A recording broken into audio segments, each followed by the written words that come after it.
It was a brisk afternoon in Graville, a small city that seemed to balance on the edge of old-world charm and contemporary ambition. Angela Williams, a poised woman in her early 30s, had just exited her favorite café, the Daily Brew, which sat on the corner of Maple and Olive.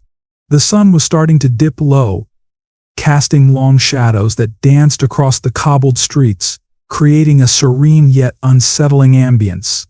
Angela had come here often for a midday break from her busy schedule, to sip her favorite vanilla latte, gather her thoughts, and escape, if only for a moment. Today, however, was different. As Angela stepped onto the street, she immediately felt the weight of two pairs of eyes on her. A creeping unease settled over her, tightening in her chest as she noticed Officers Daniels and Reynolds across the street, standing by their patrol car, watching her with unwavering intensity. Both officers were tall, their hands resting on their belts, eyes filled with suspicion. Their presence felt like a heavy cloud following her every move. Angela, a black woman in a predominantly white neighborhood, was no stranger to the subtle but ever-present stares that came with simply existing in spaces where she seemed out of place to others. But today their gazes didn't just linger, they accused. She took a breath, willing her feet to move. She had parked her car only a few steps away, but it felt like a marathon. As she walked, Angela could hear the faint scuffle of the officers moving. The sound of their boots hitting the pavement behind her was unmistakable, deliberate. Her pulse quickened, but she kept her composure. She had done nothing wrong. This was just another routine. Stay calm, she told herself. The officer's car roared to life, creeping up beside her. The black and white vehicle cut across her path sharply, stopping just inches from her legs. Angela halted mid-step, her breath catching in her throat. She glanced around, hoping to catch the eyes of any passers-by. But everyone seemed to avoid her gaze, either too busy with their lives or too afraid to interfere. "Excuse me, ma'am," came a voice from the driver's side. It was Officer Daniels, his tone flat but laced with an edge of something more dangerous. "We need to ask you a few questions." Angela stood frozen for a moment, her mind racing, but outwardly she remained calm. "Is something wrong, officers?" she asked, turning to face them, her brow furrowed in confusion. Daniel stepped out of the car, his partner, Officer Reynolds, following close behind. Their movements were synchronized, practiced a routine they had done many times before, no doubt. But this time, Angela was their target. Daniels towered over her, his expression unreadable but his posture intimidating. "We've had reports of suspicious people in this area," he said, eyes narrowing as he looked her up and down. "And you seem to fit the description." Angela blinked, taken aback. Suspicious people. She had just come from the café. She could feel her pulse quicken, but she forced herself to remain composed. This wasn't new, she had heard stories of encounters like this. But now, it was happening to her. "Fit the description," she repeated, her voice measured. "I just left the café. What exactly makes me suspicious?" Daniels didn't answer right away. His silence was filled with implications that hung in the air between them like a thick fog. From behind him, Reynolds stepped forward, his lips curling into a smirk that sent a chill down Angela's spine. "What, you think you're too good for this neighborhood?" Reynolds sneered, his tone dripping with contempt. The racial undertones hit Angela like a slap to the face. Her chest tightened. There was the real reason for their approach. She wasn't just a woman walking to her car, she was a black woman walking in a place where they didn't think she belonged. And that was all they needed to suspect her. Angela's heart pounded in her chest, but her exterior remained calm, dignified. "I don't understand why you need to search me," she said carefully. "I haven't done anything wrong." Reynolds' smirk grew wider. "That's what they all say. But if you've got nothing to hide, then there shouldn't be a problem, right?" Daniels, standing just a step behind, added, "Or are you refusing a search?" Angela's instincts flared. and her mind raced with the implications of what they were demanding. She knew how quickly things could escalate in situations like this, and the last thing she wanted was to be another headline. But she also knew her rights. "No, I'm not refusing," she said slowly, "but I'd like to know why you're detaining me." The tension crackled in the air like a storm about to break. Daniels crossed his arms, his expression hardening. "Turn around," he ordered, the authority in his voice brooking no argument. Angela's breath hitched. Her heart raced, but she felt trapped. It wasn't a question anymore, it was a demand.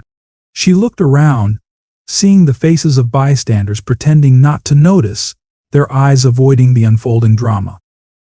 Reluctantly, she turned, feeling her body stiffen as Reynolds approached with his handcuffs out, the cold metal soon biting into her wrists. The humiliation washed over her like a wave, not because she was guilty, but because she knew deep down in the pit of her stomach that this was happening because of her skin color. The officers hadn't stopped her because she had done anything wrong. They had stopped her because in their eyes her blackness was reason enough to warrant suspicion. Reynolds began the pat down, rough and intrusive. He pulled at her coat, rummaging through her handbag, while Daniels watched with a cold, detached gaze. Every second felt like an eternity, every touch a reminder that in their eyes, she was nothing more than a potential criminal. "You sure you're not hiding anything, lady?" Reynolds asked, his tone mocking as he rifled through her things. Angela's jaw clenched, the sting of injustice burning in her chest. She had done nothing wrong. But here she was, cuffed, searched, and treated like a criminal on the street. She wanted to scream, to protest, but she knew it would only make things worse. Instead, she forced herself to remain calm. She had only one option left. "I'd like to call my husband," she said, her voice steady, though the anger simmered just beneath the surface. Daniels, who had been pacing nearby, let out a low, mocking laugh. "Oh, and who's your husband?" he sneered, clearly enjoying the power imbalance. "Go ahead. Call him. Let's see who he is." Angela didn't answer. She didn't need to. With her hands free now, she pulled out her phone and dialed the one person she knew would be able to fix this. The phone rang twice before it was picked up, a deep, commanding voice filling her ears. "Angela, what's wrong?" It was Jordan Williams, her husband, the commissioner of police for Graville. "They're searching me, Jordan," she said, her voice trembling slightly, but her resolve still intact. "Officers Daniels and Reynolds." There was a pause on the other end of the line, and Angela could hear the weight of his silence. But when Jordan spoke again, his voice was firm, unyielding. "Where are you?" "Olive and Maple," Angela answered, casting a glance at the officers, who were still standing there, confident and unbothered. "I just left the café. I haven't done anything, but they're treating me like a criminal." Jordan's response was swift. "I'll be there in 5 minutes." As Angela hung up, she felt a surge of strength wash over her. She stood taller, her humiliation giving way to a quiet determination. She knew Jordan would handle this. He was the city's commissioner, and these officers had no idea what was coming for them. But even with that reassurance, the sting of being judged for her skin color lingered. It wasn't over, not yet. Yet. The officers' smug attitudes hadn't faded. They exchanged knowing glances, still convinced of their authority. But as Angela stood there, waiting for her husband to arrive, the tension only grew, building toward an inevitable confrontation that would test not only the officers but the very system they represented. The late afternoon sun cast long shadows over downtown Graville, but the warmth did nothing to soften the chill Angela felt creeping up her spine. The city had always been a mix of charm and tension, where old-world family-owned stores stood in the shadows of modern high-rises. Today the tension had materialized, tightening around her like a vice. Angela Williams had been minding her own business, just leaving her favorite café, When Officers Daniels and Reynolds approached her, their faces etched with suspicion. They had been circling the area she noticed earlier like vultures, watching every move she made. She tried to brush off the uneasy feeling, thinking it was just another day in Graville, where she was used to the sideways glances and whispered assumptions. But this time it wasn't just glances. It was a direct confrontation, fueled by the color of her skin and the neighborhood she was standing in. "Mom, we need to ask you a few questions," Officer Daniels said, his voice flat, devoid of any courtesy. Angela blinked, taken aback but determined to remain calm. "Is something wrong, officer?" she asked, her heart beginning to race. Officer Reynolds, the larger of the two, stepped forward, his expression hard and unwelcoming. "We've had reports of suspicious activity in the area," he said, his eyes cold and calculating, the underlying message in his tone clear. "You don't belong here." Angela's confusion deepened, but she kept her voice steady. "Suspicious activity. I just left the café," she said, gesturing to the coffee cup in her hand. The officers exchanged a glance, their posture stiffening. Reynolds crossed his arms and glared at her. "We need to search you," he demanded, the words more an order than a request. Angela's instinct screamed that something wasn't right, but resisting would only escalate the situation. Still, she couldn't let this go unchallenged. "Search me. What exactly do you think I've done?" That was the moment the atmosphere shifted from tense to dangerous.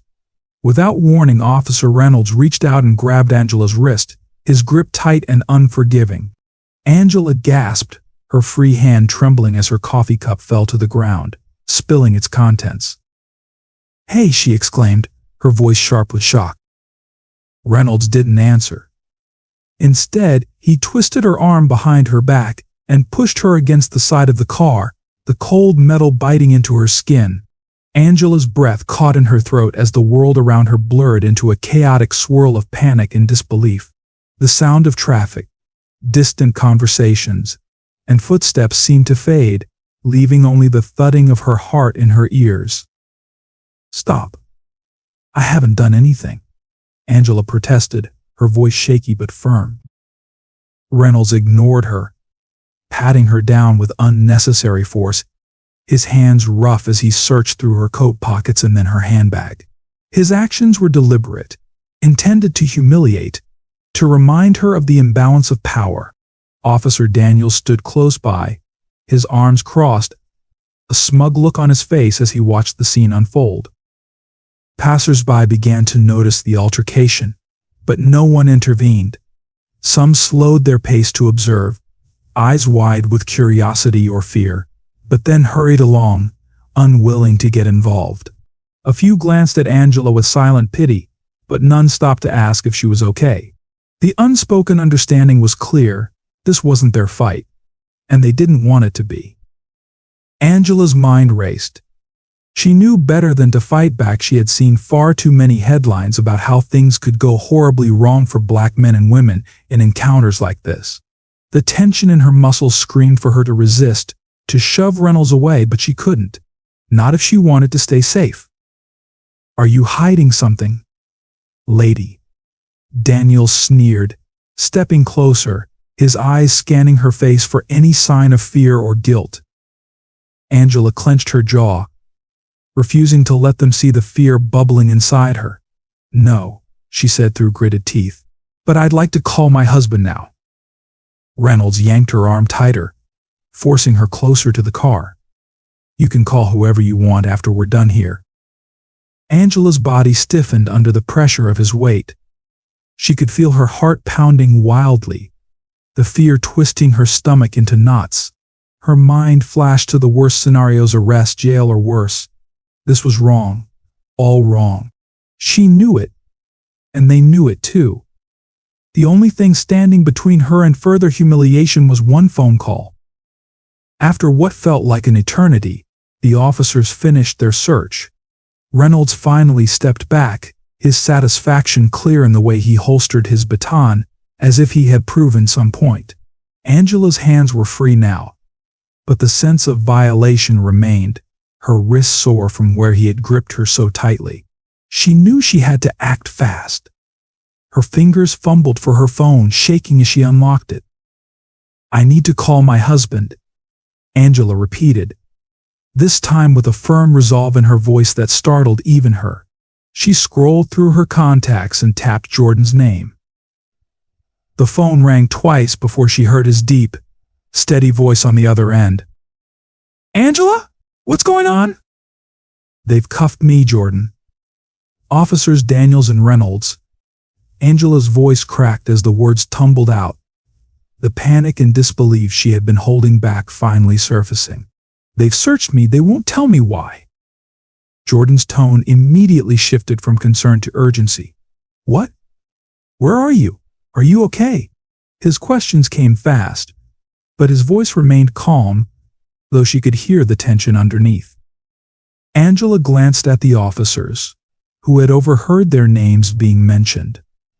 Daniels and Reynolds exchanged a quick look, their expressions shifting from smug superiority to subtle unease. They didn't back down, though. They still stood tall, believing their badges would shield them from any consequences. "I'm fine," Angela lied, her voice trembling. "But they've treated me like a criminal for no reason. I'm on Olive and Maple, just outside the café." "I'll be there in 5 minutes," Jordan said, his tone leaving no room for argument. As soon as she hung up, Angela stood taller, her fear momentarily replaced by a spark of hope. Jordan was coming. He would fix this. She just had to hold on until he arrived. She slipped the phone back into her pocket and looked squarely at Daniels and Reynolds, who were now watching her with a mix of impatience and nervousness. "Who's your husband, then?" Daniels asked, his voice laced with skepticism, as if expecting her to bluff. He crossed his arms, smirking. "Go ahead, tell us." Angela's eyes narrowed. "Jordan Williams, City Commissioner." The officer's expression shifted in an instant.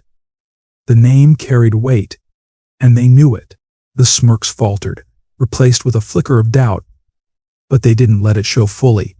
Instead, Reynolds took a step back, rolling his eyes. "Doesn't matter," he muttered. "We're just doing our job." Angela could feel the tension in the air, thick and heavy. Even though the officers were acting tough, she could sense the crack in their confidence. They thought they were untouchable, but deep down they knew their actions had crossed a line, and it was a line they couldn't uncross. Jordan's arrival would bring that reality crashing down on them. The minutes stretched on like hours, and Angela's nerves were fraying. She stood still, her body aching from the rough treatment, but she refused to show weakness. Not now. Not when justice was so close. All she had to do was wait. 5 more minutes, and everything would change. The sound of an approaching car cut through the tense silence, and Angela's heart leapt. Help was finally here. The late afternoon sun hung low over the skyline of Graville, casting long shadows across the sidewalk. The tension in the air was palpable as Angela stood stiffly against her car, her heart pounding against her chest. The officers, Daniels and Reynolds, loomed nearby, their smirks barely concealing their disdain. The silent crowd had grown larger, yet no one dared to interfere. Angela felt exposed, vulnerable, and, above all, humiliated. Suddenly, the low growl of an approaching engine cut through the murmurs of the onlookers. A sleek black sub pulled up with authority, its tires screeching slightly as it came to a halt. The door swung open, and out stepped Jordan Williams, tall and imposing, his commissioner's badge gleaming in the fading light. His presence was a force unto itself, commanding attention and respect. For a brief moment, it seemed as though time had stopped. Daniels and Reynolds froze, their smug expressions wiped clean, replaced by the dawning realization of their mistake. The gravity of the situation settled on them like a weight, though they tried to maintain a veneer of professionalism. Still, their nervous glances toward each other betrayed their unease. Jordan, dressed impeccably in his commissioner's uniform, cut through the crowd with an air of controlled fury. His steps were deliberate, his expression unreadable, but there was no mistaking the fire in his eyes. He stopped just a few feet away from the officers, his gaze flicking briefly to Angela, who stood straight, trying to hold her composure, despite the weight of the moment. "Why are you detaining my wife?" Jordan's voice, calm but with an edge that could cut through steel, broke the heavy silence. His words hung in the air like a challenge, and for a second, neither officer knew how to respond. Daniels cleared his throat, his bravado faltering. "Sir, we were just following protocol. There were reports of suspicious activity in the area." Jordan didn't let him finish. His eyes narrowed, his voice lowering in a way that made everyone nearby strain to hear. "Suspicious activity?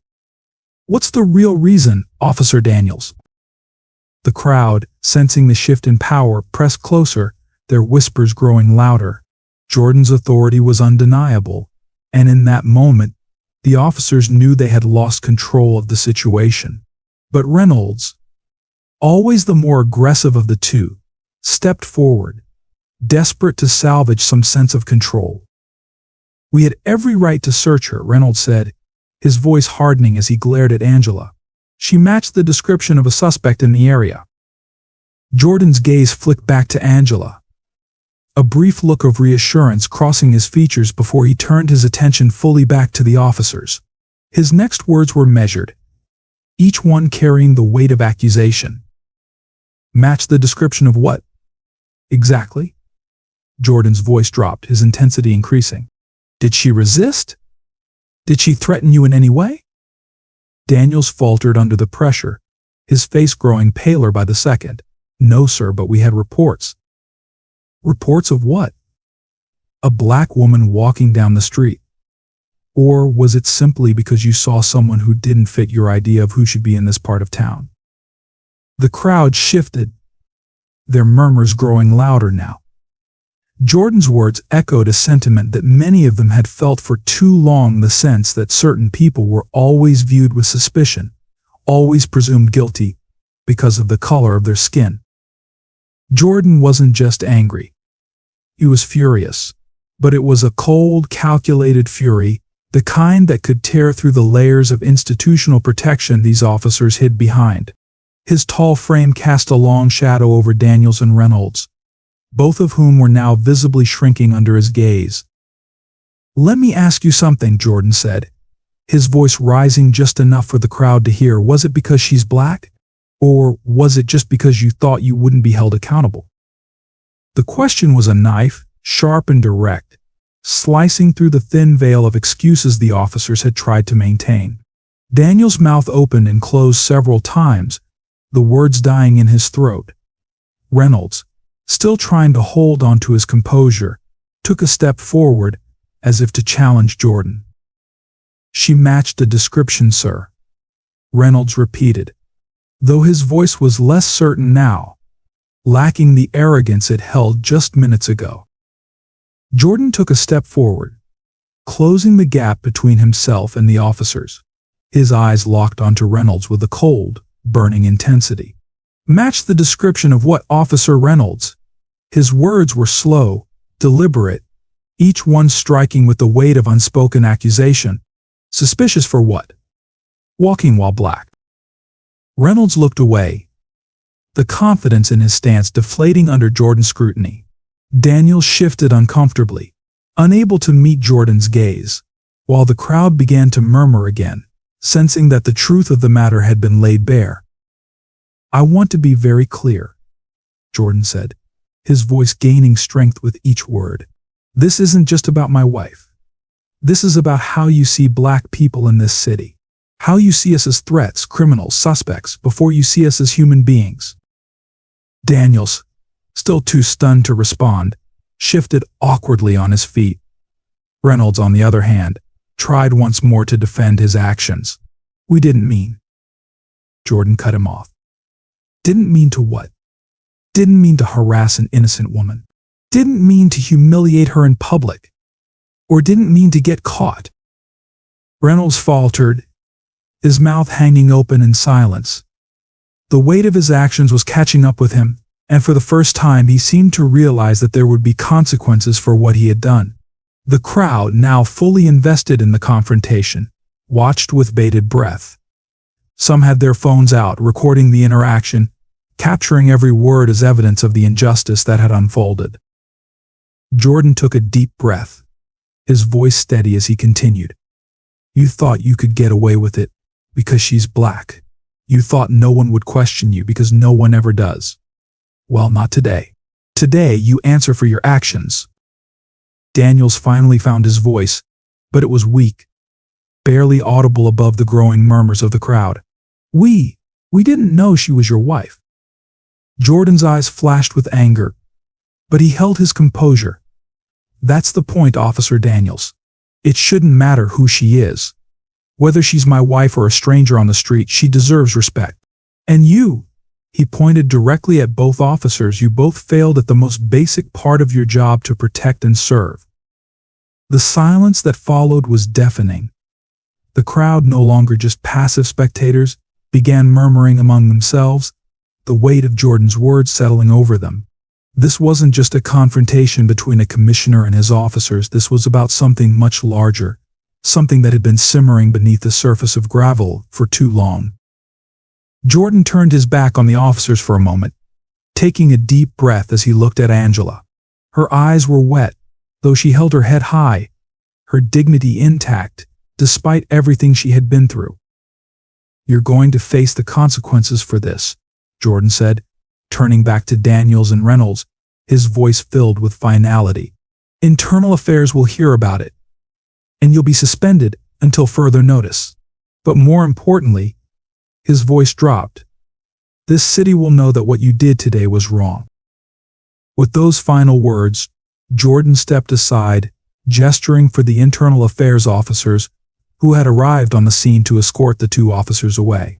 Daniels and Reynolds, once so smug and confident, now looked pale and shaken as they were led away, the full weight of their actions crashing down on them. Angela watched them go, feeling a mixture of relief and sorrow. Justice had been served, but the scars of what she had endured would remain. As Jordan wrapped his arm around her shoulder, she knew they had won a battle. But the war for true equality was far from over. The air around them grew thick with tension as Jordan Williams, towering in his stature and authority, made his intentions clear. His eyes bore into the two officers with an intensity that sent an unspoken message. There would be no negotiation, no softening of his words. He pulled his phone from his pocket and dialed Internal Affairs, his fingers steady, his voice sharp and unwavering. This is Commissioner Williams, he began, not taking his eyes off Daniels and Reynolds, whose smug expressions had started to falter. I want Officers Daniels and Reynolds under immediate investigation for misconduct. Effective immediately, they are to be suspended from duty until further notice. His words were crisp, laced with a calm fury that left no room for argument. Officer Daniels, who had previously stood with an air of arrogance, visibly blanched. His throat bobbed as he swallowed hard, his eyes darting nervously between Jordan and Reynolds, seeking some kind of reassurance. Reynolds, who had been more aggressive during the confrontation, now seemed to shrink in the face of what was happening. His jaw clenched tightly, and his fists flexed at his sides as though grappling with the reality of his crumbling authority. Sir, Daniels began, his voice thin and shaky, but Jordan raised his hand, silencing him. You didn't mean to, Jordan said, his tone colder than before. Didn't mean to harass my wife? Didn't mean to treat her like she was less than human? Or didn't mean to get caught? Daniels opened his mouth, but nothing came out. Beside him, Reynolds stood still, his face drained of color. The weight of their actions was now settling in, pressing down on them with an undeniable force. The two officers, once so sure of their power, now faced the terrifying reality that their careers, their reputations, their very futures were teetering on the edge of collapse. Around them, the crowd began to stir. The silent bystander who had been mere spectators now exchanged glances, whispers inconsequence rippling through them like the tide. The tension that had once silenced them was giving way to something else: hope, outrage, the promise of change. As the internal affairs officers arrived, their presence was met with a visible shift in the atmosphere. Daniels and Reynolds were no longer officers of the law in the eyes of the crowd. They were perpetrators of a crime. They were led away. The cuffs that had once dug into Angela's wrists, now replaced by the weight of their own judgment. For Jordan, there was no satisfaction in this moment, only the grim necessity of it. He turned to Angela, his voice softening. "It's done." The street that had once been bustling with people hurrying about their day now stood frozen in time, every pair of eyes locked on the unfolding scene. What had begun as a quiet humiliation had transformed into a public reckoning, and the weight of it was impossible to ignore. More people gathered, drawn by the magnetic pull of the spectacle, their phones raised to capture every second. The steady hum of whispers grew louder, carrying with it words like racial profiling, injustice, and police misconduct. What had been a solitary, silent incident was now a shared experience, one that would not be easily forgotten. The murmurs spread like wildfire through the crowd, igniting conversations about the deeper issues at play. "They did this because she's black," a woman in the crowd said, her voice heavy with both anger and understanding. "They thought they could get away with it," another man muttered, shaking his head, disgust evident in his tone. "If she wasn't the commissioner's wife." The phones captured every angle, every emotion, every word exchanged. Some people stood frozen, too shocked to react, while others discussed what was happening in hushed tones. The tension was palpable, but beneath it, something more powerful stirred: a collective realization that this moment represented something much larger than the humiliation of one woman. This was a glimpse into the systemic nature of injustice that black people had endured for far too long. Officer Daniels and Reynolds, once so sure of their dominance, now walked the longest walk of their lives. The crowd parted for them, but not out of respect, out of contempt. The two officers, now the subjects of disdain and judgment, could feel the eyes of the crowd burning into them as internal affairs officers led them away for questioning. The superiority they had wielded so freely just moments before had been stripped away, replaced by an overwhelming sense of dread. "You see this?" someone in the crowd shouted, gesturing toward the officers. "This is what needs to happen. This is what justice looks like." The words echoed through the street, drawing nods of agreement from those who had gathered. This wasn't just about Angela. This was about the long overdue accountability of those in power. People began discussing whether this event would be the catalyst for greater reform in the city, whether this public display of justice would serve as a turning point in the battle against police misconduct. It was clear that something had shifted. The spectators had not just witnessed an abuse of power, they had seen the beginning of its unraveling. Angela stood at the center of it all, her heart pounding, her breath coming in shallow bursts. Though Jordan had handled the situation with the poise and authority that had always drawn her to him, the emotional toll of what she had just endured weighed heavily on her. The truth was undeniable. This had not been just a random stop. This had not been about her actions or her behavior. This had been about her skin color. As she watched the officers being led away, a flood of conflicting emotions washed over her: relief, anger, sadness, and a deep, bone-weary exhaustion. She had done nothing wrong, and yet here she was, standing on a street corner, the weight of racial prejudice still pressing down on her like an iron hand. Jordan stepped closer, his hand resting gently on her shoulder, but Angela could not shake the bitterness that had lodged itself in her chest. She turned to him, her voice quiet but laced with frustration.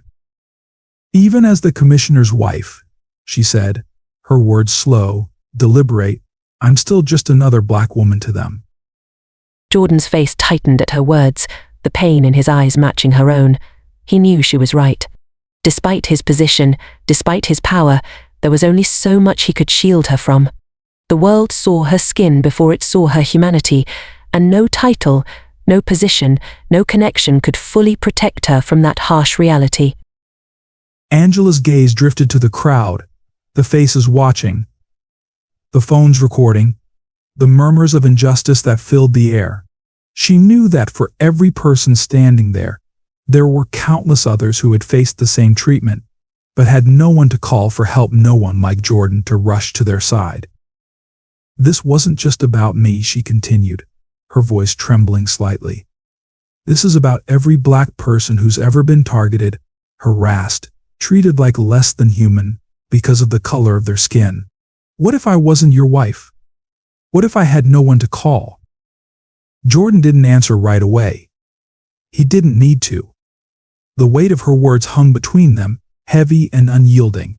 He reached out, pulling her gently into his arms, and for a moment they stood together, a silent acknowledgement of the pain and fear that lingered beneath the surface of their everyday lives. "I'm sorry you had to go through that," Jordan said softly, his voice thick with emotion. "I promise you, it won't happen again." Angela nodded, though deep down, she knew the world wasn't so easily changed. There would always be another Officer Daniels, another Officer Reynolds, another day where her skin would make her a target. But for now, she allowed herself to lean into Jordan's embrace, finding comfort in the only place she could. As they walked away from the scene, hand in hand, Angela knew that this was only one battle in a much larger war against the prejudice and hatred that had been woven into the fabric of society. And though the victory today felt small, it was still a victory nonetheless. The people of Graville would not soon forget what had happened. They would talk about this day, about the woman who had been wronged, and the justice that had been served. And Angela, though scarred by the experience, would walk forward with her head held high, knowing that she was part of something bigger than herself, a movement, a fight for a world where no one, regardless of their race, would ever have to feel this way again. The streets of Graville, once bustling with an air of small-town charm, now pulsed with a simmering tension. The confrontation between Angela Williams and Officers Daniels and Reynolds had ignited a spark, one that sent shockwaves through the city. The crowd that had gathered to witness the scene was still talking about it, their whispers like the crackling of a fire not yet extinguished. In the days following the incident, Graville's local paper ran the headline, "Commissioner's Wife Harassed by Police in Broad Daylight." The article laid out the facts of what had happened, sparking fierce debates about race, privilege, and justice. For many in the black community, this was not just another news story, this was their reality, laid bare for the world to see. 3 days after the incident, Jordan Williams stood in front of the towering doors of Graville City Hall. He'd called a press conference, and the weight of his responsibility hung heavy on his shoulders. Inside the building, cameras clicked and murmurs filled the grand hall, as reporters, activists, and concerned citizens filled the room. Jordan stepped up to the podium, his expression serious. He wasn't just a husband fighting for his wife, he was the city's commissioner, and the public demanded answers. "I stand before you today not only as a commissioner, but as a black man," Jordan began, his voice steady yet thick with emotion. "What happened to my wife, Angela, is unacceptable. It is a reflection of the systemic issues in our law enforcement, and I will not rest until those responsible are held accountable." The room fell silent. All eyes were on Jordan as he continued. "Officers Daniels and Reynolds have been placed under immediate suspension pending investigation by Internal Affairs. There will be no tolerance for racial profiling or abuse of power in this city. Graville will not stand by while our citizens are treated as less than human because of the color of their skin." A ripple went through the crowd, some in support, others skeptical. Jordan's words echoed off the walls, but the question on everyone's mind was, would real change follow? At home, Angela sat at the kitchen table, scrolling through the countless articles, social media posts, and comments that had flooded the internet since the incident. Some were supportive, praising her for standing tall in the face of injustice. Others were cruel, accusing her of playing the race card or using her husband's position for attention. She set the phone down, her hands trembling slightly. The pain of that day still lingered, the humiliation of being cuffed and searched without cause. She knew this was bigger than her. It was about every black person who had been unjustly targeted, harassed, or even killed by those sworn to protect them. Jordan walked in and saw her staring blankly at the phone. He pulled up a chair beside her, reaching for her hand. "How are you holding up?" he asked softly. Angela shook her head, trying to keep the tears at bay. "I don't know, Jordan. I'm angry, I'm hurt, but mostly, I just feel exhausted. It's like no matter what we do, we're still just seen as a threat, even when we're innocent." Jordan squeezed her hand. "I know. But we're not alone in this. The community is behind us." Angela looked at him, her voice barely above a whisper. "But for how long? What happens when the media moves on to the next story? What happens when people forget?" Jordan paused, his face tightening with the weight of her words. "We keep fighting," he said firmly. "For you. For everyone who's been through this. This doesn't end with those officers getting suspended. This ends when we dismantle the system that lets this happen in the first place." As news of the investigation spread, Graville streets filled with protests. Some citizens, mostly from the Black and Latino communities, marched for justice, chanting Angela's name alongside slogans like "No justice, no peace, and end racial profiling now." Signs bobbed above the crowd, and the city center was filled with people demanding change. But not everyone saw it the same way. On the other side of town, a counter-protest formed, led by those who felt the officers had simply been doing their job. They gathered outside the police station, holding signs that read "Support our police and stop playing the race card." Officer Daniels, though suspended, was spotted in the crowd, receiving pats on the back from some of his supporters. His face was a mix of defiance and fear, knowing that the investigation could ruin his career, but also that a segment of Graville still stood by him. The divide was clear. Graville was no longer just a small city with charming streets and family-owned businesses. It was a city at a crossroads, with racial tensions bubbling over into every conversation, every public space. Weeks later, the investigation into Officers Daniels and Reynolds concluded. Both men were found guilty of misconduct, with clear evidence of racial bias in their handling of Angela's detainment. Daniels had a history of similar complaints, though they had never led to serious repercussions. Reynolds, while newer to the force, had followed Daniels' lead, acting with the same arrogance and disregard for Angela's rights. Internal Affairs recommended that both officers be terminated, and the city council voted to approve their dismissal. The news sent a shockwave through the police department, where many officers felt a mix of relief and resentment. For some, this was a long overdue reckoning with the racism embedded in their ranks. For others, it felt like an attack on their profession. As the decision was announced, Graville once again became the center of attention. The local news station broadcast footage of the city council's vote, and across the city, people reacted. Some cheered in the streets, hailing it as a victory for racial justice. Others grumbled in their homes, convinced that the officers had been wrongfully punished. In the Williams household, the atmosphere was bittersweet. Jordan and Angela sat together, watching the coverage in silence. "It's a step," Jordan said finally, his voice steady. "But it's not enough." Angela nodded, her eyes fixed on the screen.